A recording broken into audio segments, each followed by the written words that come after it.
streaming. Assalamualaikum warahmatullahi wabarakatuh. Selamat siang, salam sejahtera bagi kita semua. Ini kali kedua setelah hari Jumat ya, Bu Pipin.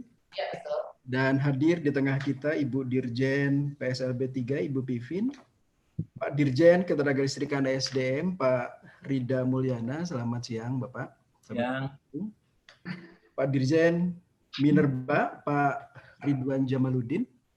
Selamat bergabung Pak Dirjen.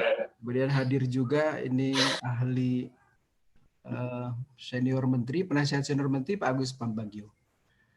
Baik, 1 jam ke depan, karena kita hanya punya waktu 1 jam, Ibu Dirjennya sedang sekolah. Jadi kita coba akan efektif mendiskusikan hal ini. Mungkin nanti diawali oleh Ibu Dirjen, Bu Pipin kurang lebih 10 menit, nanti Pak Rida 10 menit begitu ya. Kemudian Pak Ridwan 10 menit. Sedikit. Nanti kita persilahkan rekan-rekan media untuk memberikan pertanyaan pada fasilitas chat yang sudah disediakan. Untuk itu kami mengundang Ibu Dirjen. Saya persilakan Bu Dirjen. Ada waktu Bapak baca, kepalanya dibuka Pak. Nggak usah Bapak baca. Assalamualaikum warahmatullahi wabarakatuh. Salam sejahtera buat kita semua. Yang saya hormati ini kawan-kawan saya berdua, Pak Rida, Direktur Jenderal Ketenagalistrikan Kementerian SDM, Pak Ridwan Jamaluddin, Dirjen Minerba Kementerian SDM, rekan-rekan wartawan sekalian. Sebenarnya saya sudah melakukan media briefing ini, tapi pada saat itu saya belum mengajak dua kawan saya. Jadi hari ini agak berbeda. Saya mengajak para dirjen dari Kementerian SDM ini untuk kita sama-sama sebagai pemerintah menyampaikan kepada publik seperti apa sebetulnya limbah non B3 itu dari batu bara dan kemudian bagaimana kegunaannya. Saya akan menyampaikan sedikit saja, mungkin mengulangi apa yang sudah saya sampaikan di minggu yang lalu. Please share. Rekan-rekan wartawan Bapak Ibu sekalian, saya mengulangi lagi, fly ash bottom ash itu tidak dikeluarkan dari limbah B3 secara keseluruhan. Jadi kalau lihat presentasi yang pertama itu fly ash dan bottom ash itu dibagi dua. Ada fly ash dan bottom ash dari kegiatan industri lainnya. Ada fly ash dan bottom ash dari kegiatan PLTU. Sekarang bagaimana bedanya? Kalau dari kegiatan industri lainnya menggunakan teknologi stoker atau pembakaran adalah limbah B3. Saya pernah sampaikan. Kode limbahnya adalah fly ash B409, bottom ash 410. Kenapa dia tetap limbah B3? Karena digunakan dengan teknologi yang temperaturnya rendah, 600 derajat, pembakaran belum sempurna, sehingga unburned karbonnya itu masih tinggi dan tidak stabil untuk disimpan, dan menimbulkan banyak debu dan sebagainya, dan kadar limbah B3-nya masih besar sekali. Sementara kalau fly ash dan bottom ash yang berasal dari kegiatan PLTU menggunakan teknologi yang memang pembakarannya adalah temperatur tinggi di atas 800 derajat Celcius dan menggunakan batu bara dengan kalori yang tinggi sehingga pembakarannya menjadi sempurna dan unburned karbonnya juga sangat minimal sekali dan stabil untuk disimpan. Dan Bapak Ibu, berikut ini saya mau menyampaikan inilah perbedaan teknologi boiler. Ada stoker boiler, ada circulated gas bed boiler, ada pressurized coal boiler. Dengan masing-masing sifatnya, dan kemudian apakah menghasilkan limbah B3 atau tidak. Saya juga mau menyampaikan bahwa sekali lagi ya, pemerintah ketika bikin peraturan itu tidak berasal dari langit, ya. Tapi memang kita menggunakan ahli-ahli dan juga kami tes ke lapangan langsung dan juga kami tes melalui laboratorium. Bapak Ibu sekalian, rekan-rekan wartawan, ketika kita mengatakan bahwa satu limbah itu kategorinya limbah B3, itu karakteristiknya adalah mudah hilang, mudah meledak, reaktif, korosif, kemudian harus melakukan tes TCLP, ada program konsentrasi logam berat, dan ada LDPD. Dan kami melakukan tes terhadap limbah batu bara yang berasal dari PLTU. Dan hasilnya adalah fly ash dan batu bara itu tidak memenuhi sebagai limbah B3. Sekali lagi saya mengatakan bahwa tidak memenuhi sebagai limbah B3. Bapak Ibu bisa lihat di depan. Yang berikut, kami juga melakukan hasil uji TCLP terhadap limbah faba itu dari PLTU dan kami ambil sampel 19 unit PLTU dan hasil uji semuanya parameternya memang memenuhi baku mutu di lampiran PP 101 tahun 2014 karena sebelumnya memang sudah kami tes di PP yang lama. Dan hasil uji LD50-nya juga nilai LD50-nya di atas 5.000 mg per kilogram berat badan hewan uji karena memang kalau LD50 itu menggunakan hewan uji. Dan ada juga kajian human health risk assessment yang pernah dilakukan dan saya mau mengatakan bahwa kita menggunakan parameter toxicity reference value yang diatur oleh Kementerian Tenaga Kerja Indonesia dan hasilnya ternyata memang tidak ada yang lebih daripada standar untuk mengevaluasi potensi risiko bagi pekerja di lapangan. Rekan-rekan wartawan, kami juga mau menyampaikan ketika kami sudah mengatur limbah non B3, saya juga bingung kalau teman-teman tuh rame di luar bahwa ketika menjadi limbah non B3 itu artinya kok rasanya kalau lihat dari berita kok rasanya kok bisa diecer-ecer atau dibuang. Sama sekali tidak. Di negara-negara lain, faba, PLTU itu memang dia tidak masuk hazardous waste. Tapi seperti di Amerika, dia masuk continuous waste. Artinya, walaupun dia bukan limbah B3, tapi dia harus limbah tersebut. Karena limbah itu juga punya potensi untuk merusak namanya limbah. Nah, sekarang bagaimana pengaturan limbah B3? Yang di depan ini adalah hal-hal yang akan diatur di dalam peraturan Menteri LHK yang sekarang kawan-kawan saya Pak Said, Pak Gunawan dan lain Sinta di sini itu siang malam menyiapkan aturan ini. Karena kami juga paham concern dari masyarakat, dari teman-teman bahwa takutnya kalau sudah jadi limbah non B3 itu kemudian bagaimana pengaturannya. Yang pertama adalah kami meminta pengurangan limbah non B3. Jadi dapat dilakukan sebelum dan atau setelah menjadi limbah dihasilkan. Yang kedua, aturan penyimpanan. Penyimpanan disesuaikan dengan jumlah dan bentuk limbah, tidak boleh melebihi kapasitas penyimpanan. Jadi tetap nggak boleh diecer-ecer atau dibuang sembarangan lah. Dan yang ketiga, pemanfaatan limbah non B3 dapat dipakai sebagai substitusi bahan baku, substitusi sumber energi, produk samping dan merujuk standar yang ada. Jadi kalau misalnya kita bicara sebagai bahan baku untuk road base atau jalan atau infrastruktur, maka kita akan mengacu pada standar yang dikeluarkan oleh Kementerian PUPR.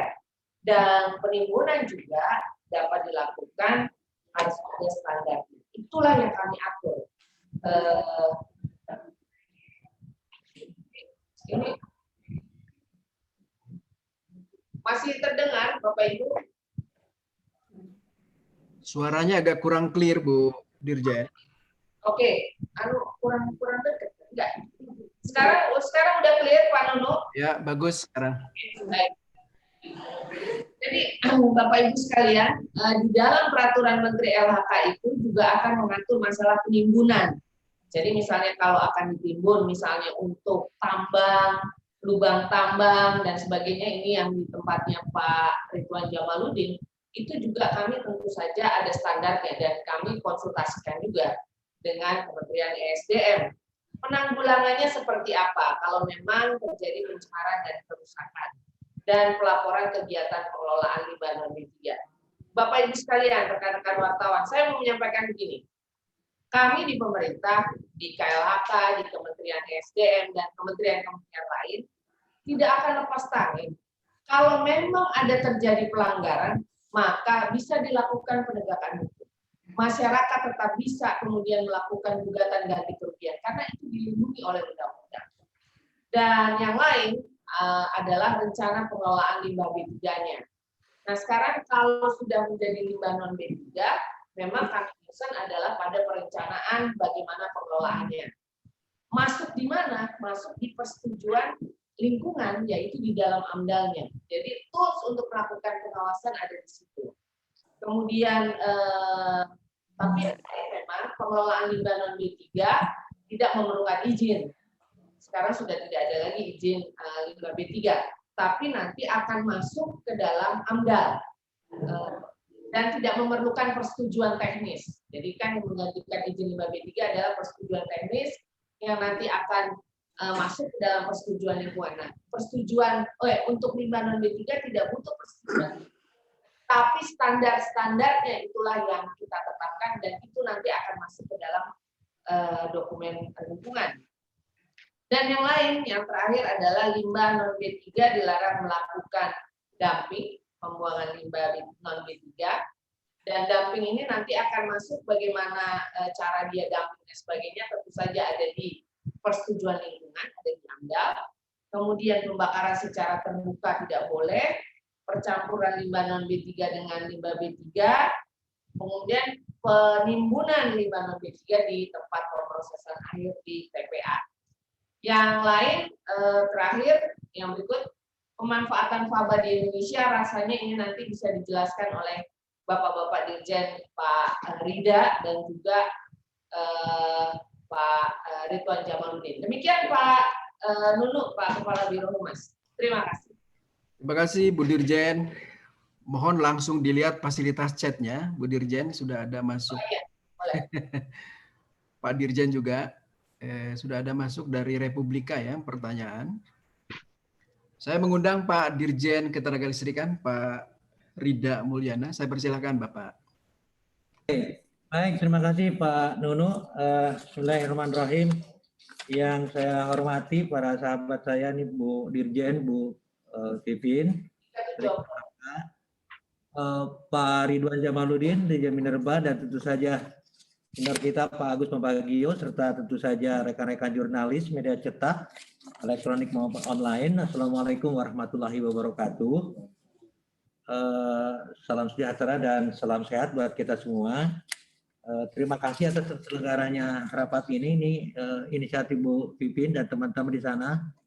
Tentu saja Pak Nunu di dalam hal ini kerjasama dengan Pak Agung dari KSDM telah bisa menyelenggarakan press conference ini.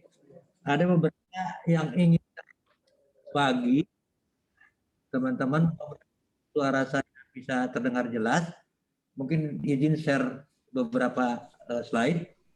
Ada deh? Ada ya?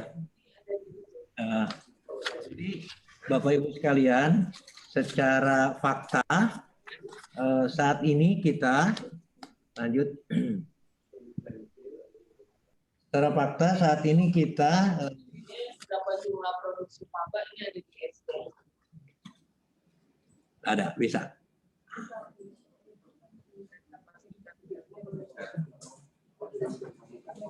Ini juga Pak Rida. Kenapa? Bisa deh, bisa share screen. Oh, hostnya Mas Pak Nunu boleh itunya. Kami dibolehkan sharing.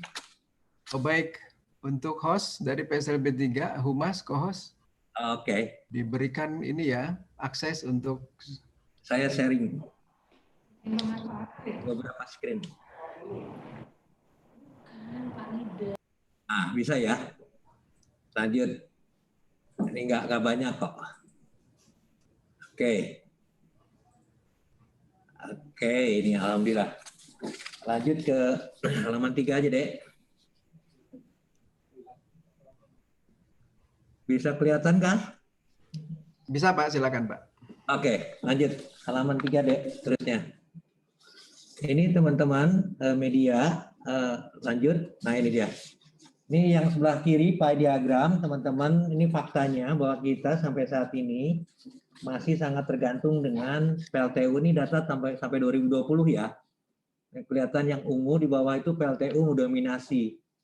Dan hampir 47,6%-nya itu adalah yang berbasis batu bara. Dan ke depan juga masih ada, ini karena kita punya program 35.000 megawatt yang dicanangkan oleh Pak Jokowi, sehingga kemudian tambahannya ke depan juga akan masih didominasi oleh batu bara. Akibatnya apa? Akibatnya tentu satu, kita membutuhkan proyeksi kebutuhan batu bara seperti apa, dan kita sudah buat di bawah, seperti di bawah teman-teman, gambar di bawah. Dan sekaligus dari situ juga kita juga harus menghandling apa menjadi limbahnya, dalam hal ini faba. Ini tahun 2019 tercatat kita mengkonsumsi 90 juta ton batu bara dengan kurang lebih asumsi fabanya itu yang diproduksi adalah kurang lebih 10%, sehingga kemudian fabanya 9,7 dengan proyeksi demand listrik yang kebanyakan masih didominasi oleh PLTU hingga tahun 2008 sesuai dengan RUPTL yang ada saat ini. Diproyeksikan kebutuhan batu bara tahun 2028 itu mencapai 153 juta. Dan dengan sendirinya faba yang akan dihasilkan adalah 15,3. Lanjut. Nah, alhamdulillah teman-teman, ini tadi disampaikan oleh Bu Pipin kotak hasil uji faba tadi bahwa sesuai dengan uji karakteristik beracun TCLP dan juga LD 50%, itu juga menunjukkan bahwa hasil ujinya, hasil uji laboratorium itu memiliki konsentrasi zat pencemar yang lebih rendah dari apa yang dipersyaratkan PP 22 tahun 2021. Dan begitu pun dengan hasil uji kandungan radionuklida faba PLTU menunjukkan bahwa yang dipersyaratkan. Sehingga kemudian ini dengan hasil ini bukan karena ikut-ikutan negara lain, tetapi ini emang hasil laboratorium, maka kemudian disepakati dan dituangkan dalam PP tersebut bahwa faba dari PLTU tidak lagi menjadi daftar sebagian dari B3. Nah, sebagai komparasi saja, di negara lain itu faba memang tidak digolongkan sebagai B3 di bawah ya, yang statusnya di negara lain. Nah, apa kemudian yang menjadi peluang dengan dikeluarkannya faba sebagai B3? Ini paling tidak ada 8 contoh, tadi udah sedikit banyak disebutkan oleh Bu Dirjen. Satu, untuk jalan raya, bahan bakunya. Kemudian yang kedua, reklamasi, mungkin nanti Pak Ridwan, Pak Dirjen bisa menambahkan. Juga ada pembenah tanah, ada untuk industri semen, ada untuk batako, ada paving block, dan seterusnya, sampai kemudian produksi bahan campuran beton. Dan ini ada negara-negaranya yang sudah melakukan hal-hal seperti itu. Jadi melihat ini, kita yang tadinya faba ini kita anggap sebagai burden, beban, kita bisa mentransformasikan menjadi suatu berkah. Berkah untuk dimanfaatkan oleh semua pihak. Nah, termasuk nanti pada saatnya mungkin UMKM. Lanjut, ini hanya referensi saja, ini sebagai bagaimana faba di negara lain dimanfaatkan teman-teman. Karena sudah dikeluarkan dari B3. Nah, yang paling tinggi yang dikotakin Jepang. Itu hampir 56,4%-nya itu CCP. CCP itu coal combustion product atau produk pembakaran batu bara. Itu dimanfaatkan hampir habis 56,4%. Jadi secara total memang seluruh dunia memanfaatkan faba itu rata-rata 53,5%. Dan kita hanya ada di sekitar mungkin 66% itu, 66,5% yang ada Asia itu, dan masih banyak peluang untuk dimanfaatkan. Lanjut, nah di Indonesia tadi juga disampaikan oleh Bu Dirjen, jadi dari tadinya limbah non B3 itu kemudian bisa berkontribusi ke ekonomi nasional yang sebelah kiri ini, dan ini bisa dilakukan. Ini ada pernyataan dari teman-teman Kadin kemarin dulu tahun 2020 bahwa penggunaan beton dengan campuran fly ash secara ekonomi dapat menurunkan biaya dibandingkan dengan biaya untuk membuat beton konvensional. Dan di situ ada penghematannya pada saat membangun infrastruktur, paling tidak kita bisa menghemat 4,3 triliun tahun 2020 ya. Dan yang ketiga, ini juga berpotensi untuk meng-create lapangan kerja, 500.000 tenaga kerja dalam rangka untuk pengadaan paving block dan seterusnya. Dan ini akan menyerap 25,3 triliun dalam waktu 10 tahun mendatang. Ini pernyataan dari teman-teman Kadin dan saya pikir ini ada betulnya. Kemudian potensinya apa lagi? Ini banyak sekali di sektor yang penggunanya. Satu, ini seperti yang tadi disampaikan, pencampuran bahan baku beton. Kemudian untuk sektor pertanian juga ada pemanfaatan fly ash pada sektor pertanian dan meningkatkan kesuburan tanah, tekstur tanah, dan juga mengoptimalkan nilai pH ya. Kemudian juga menyediakan nutrisi mikro. Banyak di sini unsur kimianya dari mulai besi hingga kemangan. Kemudian yang ketiga ini mungkin Pak Dirjen Minerba akan bicara lebih banyak untuk reklamasi tambang. Dan yang terakhir, ini yang paling komersial karena kita juga sedang membangun banyak infrastruktur, maka Faba juga bisa dimanfaatkan untuk road base maupun stabilisasi lahannya. Lanjut. Nah, tadi disampaikan oleh Bu Pipin, ini kita juga sedang menyusun SOP bagaimana Faba ini kemudian bisa dimanfaatkan secara optimum dan secara komitmen teman-teman, bagaimana tadi disampaikan oleh Bu Pipin, pemerintah termasuk Kementerian SDM sesuai dengan arahan Pak Menteri SDM, Pak Arifin Tasrif, selalu berkomitmen pada isu-isu yang terkait lingkungan dan kita selalu berupaya untuk meningkatkannya, termasuk di dalamnya adalah dalam hal mengelola dan memanfaatkan Faba yang alhamdulillah sudah dikeluarkan dari daftar B3. Jadi ini kita juga akan segera menyelesaikan SOP bagaimana pengolahan Faba yang dihasilkan dari PLTU atau pembangkit listrik tenaga uap berbasis batu bara. Itu tambahan dari saya, teman-teman, mudah-mudahan bisa dipahami. Demikian saya kembalikan ke Pak Nunu. Wassalamualaikum warahmatullahi wabarakatuh. Waalaikumsalam. Terima kasih Pak Dirjen Ketenagalistrikan, Pak Rida. Mohon dicek fasilitas chatnya, Pak. Sudah ada 7 pertanyaan. Ada saya kira yang relevan dengan pengampuan tusi Bapak. Saya mengundang Pak Dirjen Minerba, Pak Ridwan Jamaluddin. Saya persilakan Bapak. Terima kasih Pak Karumas Kailaka, Mbak Pipin, Kak Rida, dan awak media. Selamat siang, Assalamualaikum warahmatullahi wabarakatuh. Sebagian besar esensi sudah disampaikan oleh Ibu Pipin dan Pak Rida.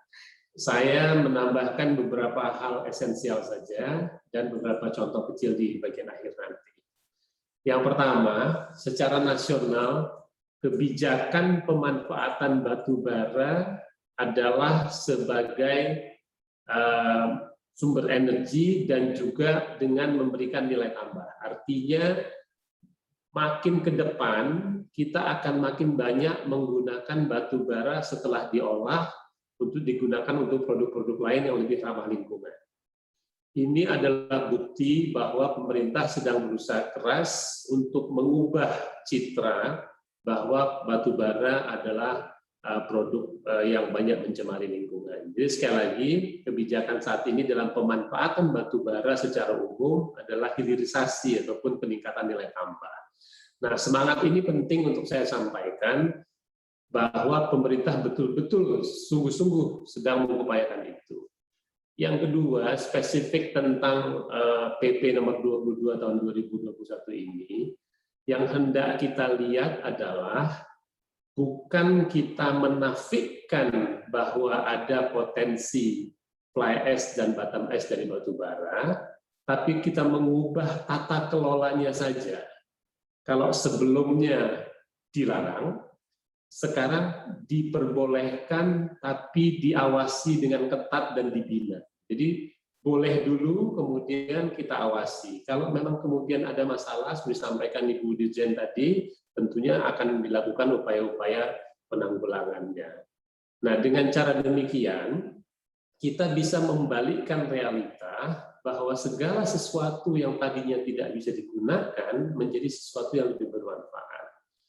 Tadi sudah disampaikan beberapa contoh. Nah, saat ini teknologi juga sudah berkembang. Nah, keyakinan kita pada kemampuan para pakar tentang pengembangan teknologi ini harus dapat dijadikan pertimbangan bahwa sesuatu yang sebelumnya dinyatakan limbah bisa berubah menjadi sumber daya. Ini juga sebuah prinsip yang hendaknya kita sepakati bersama. Hal-hal seperti ini menjadi dasar kita semua, sekali lagi teman-teman, untuk tidak melihat perubahan kebijakan ini dari kacamata negatif, tapi lebih kita lihat dari kacamata positif terhadap potensi-potensi yang dapat kita manfaatkan. Sekali lagi kami melihatnya ini sebagai perubahan tata kelola saja, tidak dari misalnya kita menganggap ini B3, kemudian sama sekali kita abaikan aspek itu. Tapi yang kita lihat adalah pertama, bisa kita gunakan untuk apa nih? Kalau dalam pemanfaatannya ternyata ada juga masalah lingkungan, tentunya akan kita tindak lanjuti untuk menanggulanginya. Prinsip ini saya kira mudah-mudahan nanti bisa lebih banyak manfaatnya. Misalnya kalau sekarang sudah disebut-sebut bahan baku konstruksi tadi sudah banyak dicanangkan, kita banyak membangun infrastruktur, kemudian reklamasi lahan pasca tambang. Substitusi kapur untuk menetralkan air asam tambang juga sangat penting. Ini adalah kebutuhan nyata bahwa kita memang memerlukannya. Nah, kalau ada memang sebuah sumber daya yang bisa manfaatkan, tentunya akan kita manfaatkan. Sebagai batuan penutup atau backfilling juga. Nah, di samping itu juga sudah ada dari Balitbang Penelitian Tanah dari Kementerian Pertanian yang juga mengatakan bahwa faba ini dapat digunakan untuk meningkatkan efisiensi pemupukan, memperbaiki kondisi lingkungan perakaran tanaman. Nah, dalam jangka yang lebih panjang, tadi saya sebutkan proses nilai tambah batu bara, dalam rencana besarnya atau roadmap-nya, potensi faba ini juga akan diteliti untuk dijadikan material maju masa depan.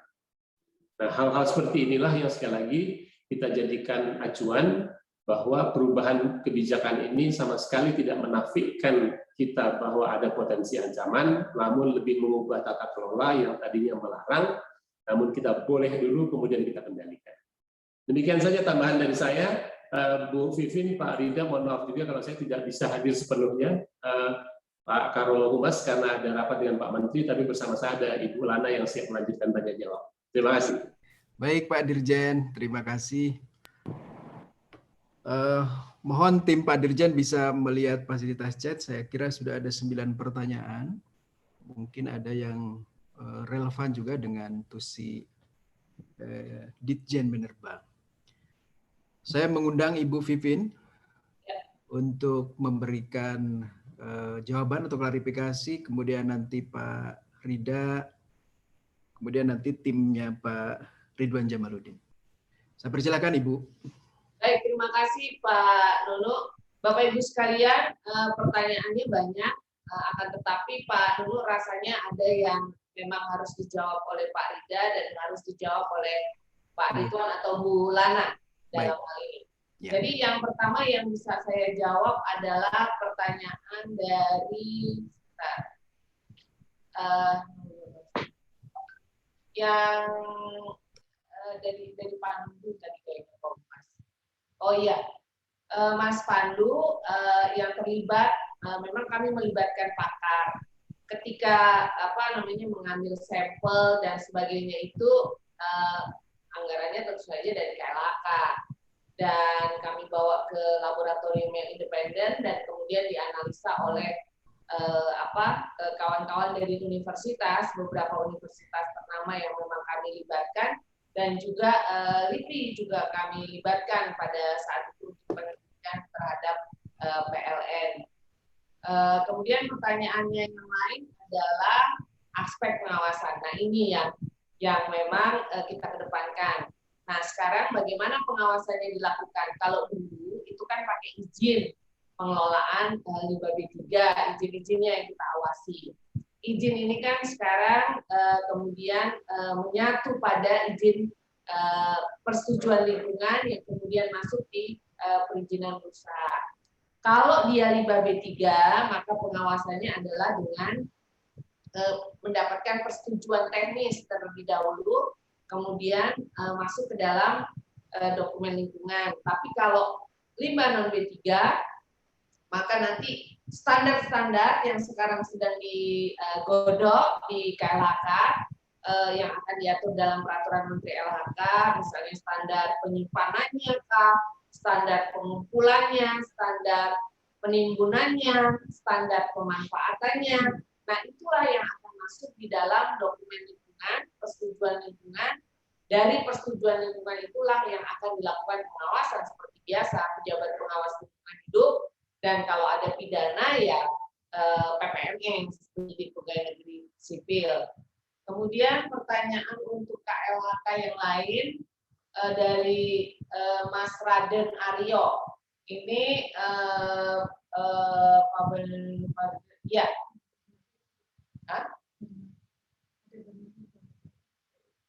Ya, memang kalau dari PLTU seperti yang saya sudah sampaikan, mungkin nanti Pak Nunu bisa, kita aja yang share.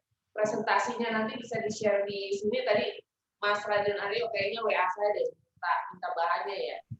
Nah, jadi nanti bisa di-share di sini. Baik. Ya. Oh iya, memang kalau dari fasilitas PLTU, dia pembakarannya temperaturnya tinggi di atas 800 derajat Celcius sehingga sehingga unburned karbonnya itu minim sekali ya, minim sekali, dan kemudian sudah dites oleh lab yang saya juga sampaikan di bahan presentasi saya, dan semuanya tidak memenuhi kriteria sebagai limbah B3. Karena kan sekali lagi kriteria limbah B3 itu kan mudah meledak, mudah terbakar, reaktif, korosif, dan sebagainya, dan sudah dites tidak memenuhi kualifikasi sebagai limbah B3. Dan kalau yang pakai stoker dan atau bakaran untuk industri, dia pembakarannya rendah, sehingga pembakarannya belum sempurna dan masih menghasilkan limbah B3. Yang lain? Oh, ada yang nanya SBE kayaknya tadi. Spike bleaching earth. Dari Hans Nicholas, Bu. Kalau SBE itu memang penerapan yang terdahulu. Kan kita dulu kan memang yang di PP 101 itu kita taruh semua limbah itu menjadi limbah B3 dan kemudian bisa dikecualikan satu-satu per kasus case. Dan ternyata dari dari yang diajukan ke kami dengan pengecualian di bawah 3% kandungan minyaknya itu memang terbukti tidak mengandung limbah B3 lagi karena uji karakteristiknya juga menunjukkan bahwa tidak ada kandungan-kandungan logam berat atau yang kemudian mendukung limbah SBE itu sebagai limbah B3. Tapi harus di bawah, kadar minyaknya harus di bawah 3%. Kalau di atas 3%, tetap sebagai limbah B3 dengan nomor kode limbahnya B4413. Ya. Kemudian untuk standar yang lain, saya juga mau menyampaikan begini. Tadi kan Pak Ridwan, Pak Rida menyampaikan ini bisa dimanfaatkan, betul. Dimanfaatkannya kontrolnya di mana nanti? Ada standar-standar yang dikeluarkan oleh PUPR. Ada standar juga yang dikeluarkan oleh Kementerian SDM, dan itu sudah menjadi SNI. Jadi dari situlah yang kemudian akan menjadi dasar untuk dilakukan pengkontrolan atau pengawasan. Jadi kalau di lapangan nggak sesuai, ya penegakan. Demikian Pak Nunu. Baik, Bu Dirjen. Pertanyaan terakhir nanti dari Mbak Pindri Tempo, mungkin ada kaitannya juga dengan Bu Dirjen. Saya mengundang Pak Rida, Pak Dirjen, saya persilakan Pak. Ya, makasih Pak Nunu. Terima kasih juga teman-teman yang sudah, saya lagi melototin layar monitor mana-mana aja yang terkait dengan saya. Yang pertama, Intan dari Republika ya. Nomor Betul, Pak. 1, berapa PLTU yang sudah melakukan pengolahan paba selama ini, berapa yang sudah dapat izin untuk bisa memproduksi paba? Memproduksi. Mungkin pertanyaannya mungkin kalau selama ini paba itu sejak masih menjadi B3 ataupun sekarang menjadi non B3 ya pasti semua PLTU sudah mengelolanya. Jawabannya itu. Sekarang mungkin yang kedua, berapa yang sudah dapat izin untuk produksi? Mungkin bukan izin produksi ya, izin memanfaatkan mungkin yang dimaksud. Ya, kalau izin memanfaatkan, kami punya data sampai saat ini sudah ada di 52 lokasi. Di satu lokasi itu bisa beberapa unit ya PLTU teman-teman ya. Jadi jangan dikaitkan dengan 52 PLTU, tapi 52 lokasi itu sudah mendapatkan izin pemanfaatan.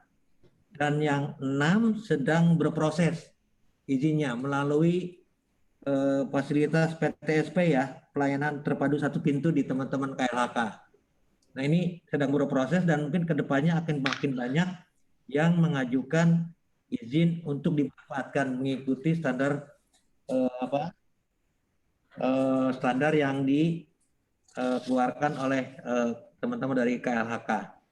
Kemudian selanjutnya jika memang kebijakan ini dibuat untuk pengolahan lebih jauh, paba untuk bisa menjadi barang bermanfaat seperti apa grand strateginya, apa sudah ada gambaran misalnya? Jadi teman-teman selama ini karena paba ini selama ini kan kebanyakan ditumpuk ya, ditimbun ya, dan yang paling cepat untuk bisa menyerap itu adalah dengan PUPera untuk tujuan konstruksi. Jadi kita berharap dengan kerjasama ini timbunan paba ini kemudian bisa segera dimanfaatkan untuk keperluan pembangunan infrastruktur dalam hal ini berupa jalan termasuk di dalamnya maupun bangunan lainnya. Jadi ini yang menjadi pekerjaan jangka pendek lah untuk segera diselesaikan. Udah kita bicarakan dengan teman-teman PUPera sebagai penerima manfaat. Kemudian dari siapa nih, Rio, Dunia Energi, memang teknologi pemanfaatan paba sudah ada di PLTU Indonesia. Teknologi pemanfaatan paba.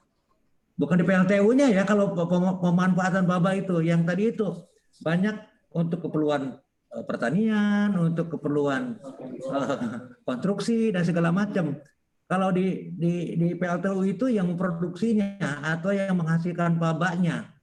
Sementara pemanfaatnya, artinya di dalamnya ada teknologinya, adalah di sektor lainnya. Sektor konstruksi, di sektor pertanian, dan reklamasi malah kita juga.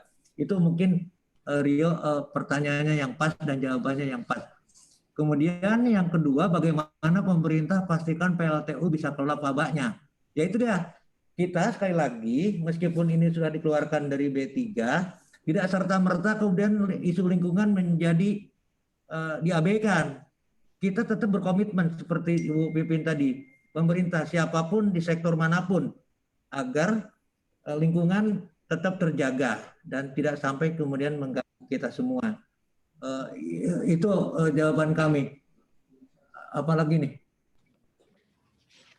Bukankah harus terus ada lagi nggak yang terkait kita? Ada dari Kumparan Pak Dirjen. Di mana Pak? Kedua terakhir Pak. Di akhir. Oke. Ya, kedua terakhir dari Emma Fitriani Kumparan. Mbak Emma, mana coba? Pinri, sebentar. Mbak Emma, oke, Bu Pipin dulu ini. Terus yang di bawah, berapa PLTU?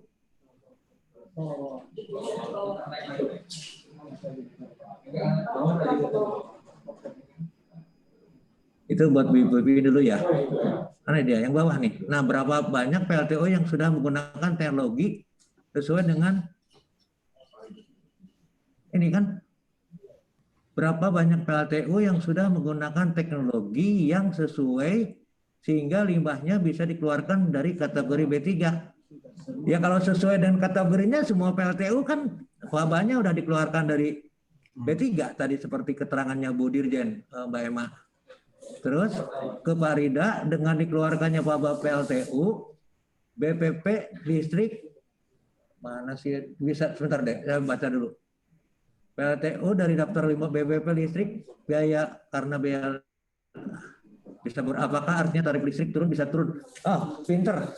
Jadi gini, jadi pengelolaan Paba itu emang seperti biasa rumah tangga, ngelola sampah rumah tangga juga ada ongkosnya kan, menjadi bagian dari operating maintenance rumah tangga. Ini pun menjadi operating maintenance-nya PLTU, masing-masing PLTU. Hanya saja mungkin sekarang ada, karena tadi Ibu Pipin bilang persetujuan dan perizinan segala macamnya lebih sederhana sekarang, sehingga kemudian dengan sendirinya biaya untuk pengujian juga menjadi berkurang dengan dikeluarkannya FABA dari B3. Artinya apa? Itu secara overall operating maintenance-nya PLTU akan turun, tetapi kalau sampai dampaknya ke tarif listrik kayaknya terlalu jauh. Kayaknya terlalu jauh. Mungkin ya ada turun, tapi kalau sampai ujungnya mungkin menurunkan BPP iya, tetapi secara signifikan mungkin kita harus lihat lagi datanya. Tapi seingat saya mungkin nggak begitu banyak pengaruhnya. Tapi logikanya betul bahwa itu akan menurunkan operating cost kita, akan menurunkan BPP, dan emang kalau besar, tapi seingat saya nggak sebesar itu. Tidak akan banyak berdampak terhadap tarif tenaga listrik. Terus apalagi kalau tarif listrik tidak diturunin, terus apa? Manfaatnya tidak hanya tarif listrik, Mbak Emma, manfaatnya yang tadi itu, yang selama ini itu menjadi burden, kemudian menjadi berkah karena bisa dimanfaatkan dengan lebih mudah prosedurnya.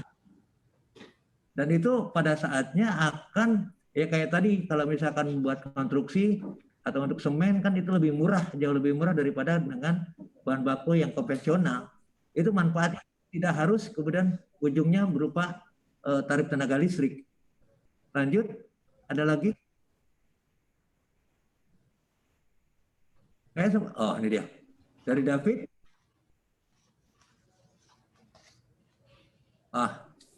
Dari bisnis Indonesia berapa? Komposisi yang sudah dimanfaatkan. Pak Wanar ada gambaran nggak? Masih sangat kecil deh persentasenya. Kita kan baru mulai akan memanfaatkan kan. Jadinya relatif kecil lah kalau misalkan tadi dibandingkan dengan negara-negara lain yang dalam hal ini tadi Jepang paling tinggi, kita ya di kelompok yang paling kecil. Masih sangat minim. Untuk itulah dengan dikeluarkannya B3, saya berharap isu FABA di pembangkit itu yang selama ini jadi timbunan saja. Mungkin oke. Mungkin nanti dari sisi pemanfaatannya mungkin teman-teman di KLHK mungkin karena izinnya dari sana mungkin bisa lebih menambahkan informasinya. Kemudian yang selanjutnya dari EMA lagi. Dengan dilakukannya FABA dari B3, udah tadi 52 FABA yang diolah dan berapa yang diproduksi. Pak Rida izin dari PLTU dari 52 lokasi berapa ton FABA? Ada, sebentar saya cek dulu ke Pak. Disebutkan aja deh.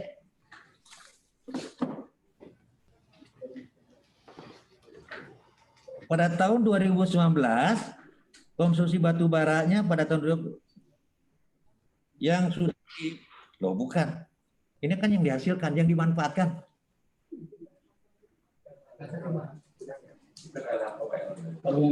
Yang diolah dan berapa yang diproduksi. Yang kalau diolahnya ya sekitar 9,7 pada tahun 2015 ya.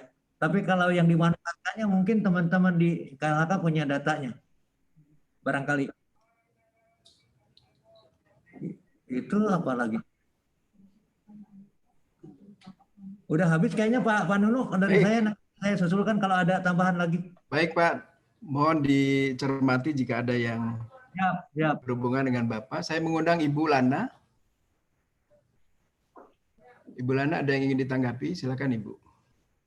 Baik, makasih Pak Nunu, yang terhormat Bu Pipin, Pak Rida, dan Bapak Ibu sekalian dan para wartawan. Izin menjawab, sebenarnya pertanyaan lebih banyak ke KLHK dan juga ke Dijen Ketenagalistrikan. Hanya saya ambil yang sedikit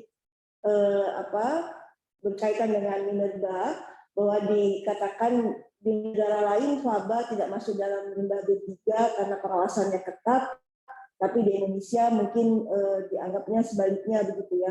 Lalu bagaimana pengawasan ke depan terhadap dikeluarkannya faba menjadi non limbah B3? Artinya kita di sini sesuai dengan regulasi yang ada mempunyai kewajiban untuk melakukan pembinaan dan pengawasan terhadap izin-izin yang dikeluarkan dan yang memiliki dokumen lingkungan. Dalam hal ini kami di Dijen Minerba melakukan pengawasan terhadap pengelolaan lingkungan secara menyeluruh, termasuk kepatuhan perusahaan yang tertuang di dalam regulasi yang juga dikeluarkan oleh Kementerian Lingkungan Hidup kaitannya dengan pengelolaan lingkungan, termasuk dengan pengelolaan limbah B3. Dalam kaitannya, meskipun faba dikeluarkan dari limbah B3, artinya bukan berarti tidak ada dibebaskan dari pembinaan dan pengawasan, tetap akan dimanfaatkan untuk kepentingan lain betul-betul berasal dari pembakaran PLTU dan bukan dari boiler yang masih masuk dalam kategori B3. Dan perencanaan di dalam pemanfaatan tersebut tentunya tetap harus masuk di dalam dokumen lingkungan.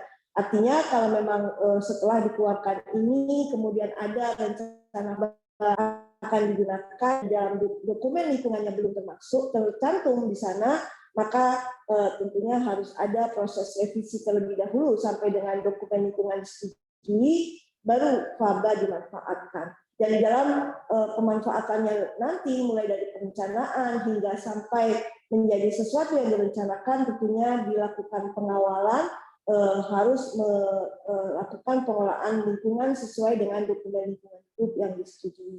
Artinya, meskipun itu juga akan dilakukan oleh KLHK dalam hal ini, Dijen Minerba tetap juga melakukan pengawasan dalam rangka mengawal perusahaan melaksanakan kepatuhan terhadap regulasi yang dikeluarkan juga oleh KLHK. Itu mungkin yang bisa dijawab dari Pak Pandu untuk harian Kompas. Di akhir tadi juga ada pertanyaan dari Ibu Mufli, Bapak Mufli, dari Majalah Tambang.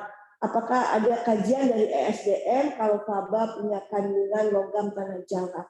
Memang ini ada indikasi terhadap itu, namun belum ada kajian secara menyeluruh. Artinya kita akan melakukan kajian ke depan, apakah faba mengandung tadi logam tanah jarang yang bisa menjadi nilai tambah seperti yang disampaikan Pak Dirjen tadi. Demikian barangkali Pak Nunu, Bu Vivin, Pak Rida yang bisa kami sampaikan. Terima kasih. Terima kasih Ibu Lana. Ibu Dirjen dan Pak Dirjen, ada kurang lebih waktu 11 menit. Jika ada yang ingin disampaikan atau direspon, karena ada beberapa yang belum direspon, misalnya dari Tempo sama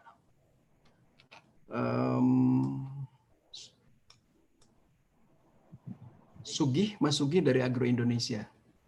Terkait PNBP, saya kira nanti ranahnya di rancangan permen mungkin ya, Bu Dirjen. Saya persilakan Bu Dirjen dan Pak Dirjen. Baik, terima kasih. Saya akan menjawab Indri dari Tempo. Untuk kenapa baru sekarang diputuskan, terus kajiannya kenapa udah ada?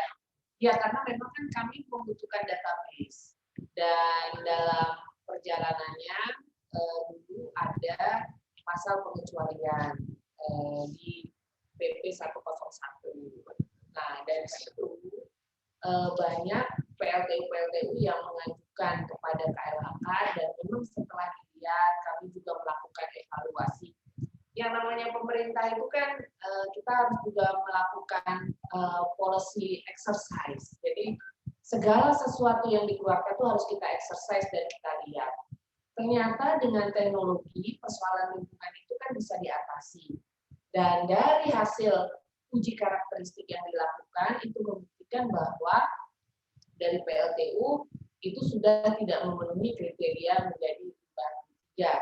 Dan bagaimana pembuangannya itu sudah saya sampaikan nanti di peraturan Menteri LHK, diatur bahwa kalau untuk limbah faba, bagaimana pengelolaan lanjutannya itu hanya dua. Satu adalah penimbunan.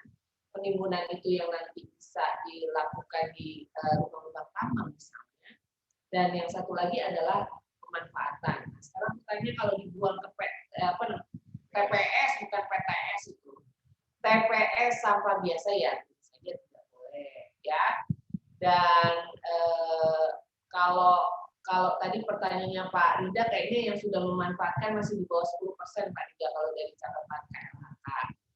Dan pertanyaan yang lain lagi, oh iya, bagaimana terbuka kemungkinan untuk pemanfaatan pengelolaan faba melibatkan masyarakat atau pihak ketiga.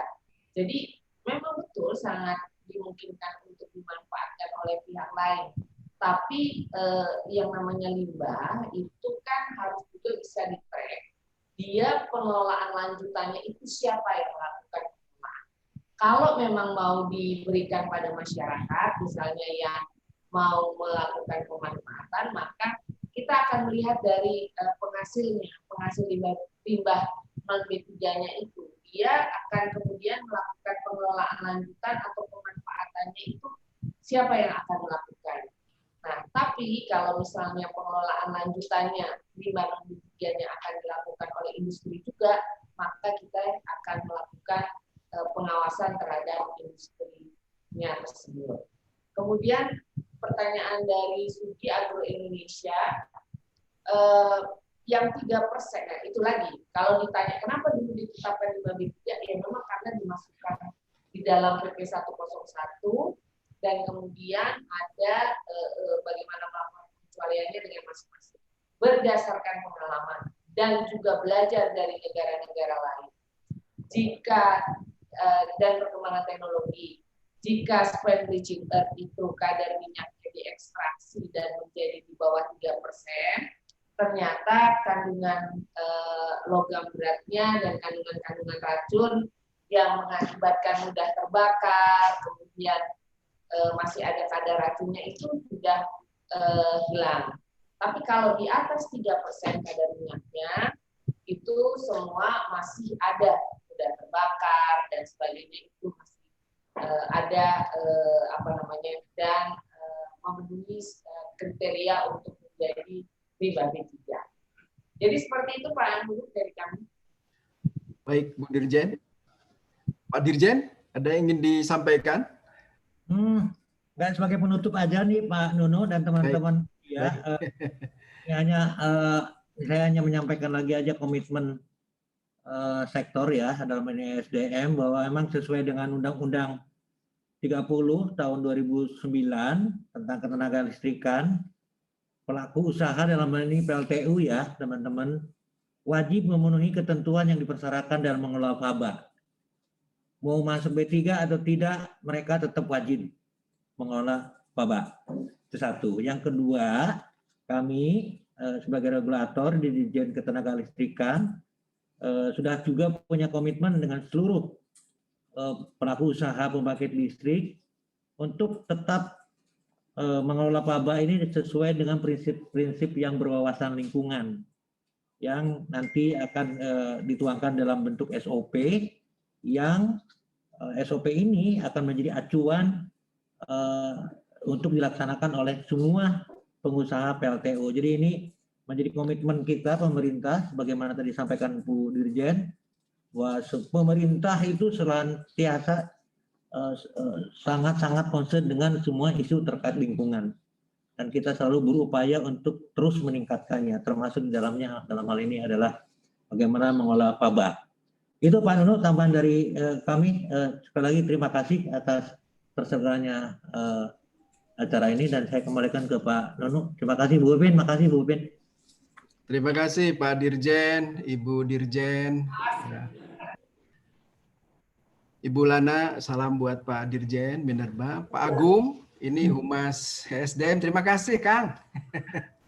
Terima kasih sudah membantu terselenggaranya acara ini. Rekan-rekan media, izin Pak Dirjen dan Bu Dirjen nanti bahannya bisa kami share kepada rekan-rekan media ya. Terima kasih atas kehadiran Pak Dirjen, Bu Dirjen, dan rekan-rekan semua. Saya tutup. Assalamualaikum warahmatullahi wabarakatuh. Waalaikumsalam. Terima kasih semua. Terima kasih Bu Terima kasih Pak Dirjen. Dirjen.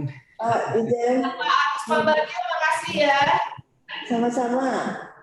Terima kasih Mbak Lana.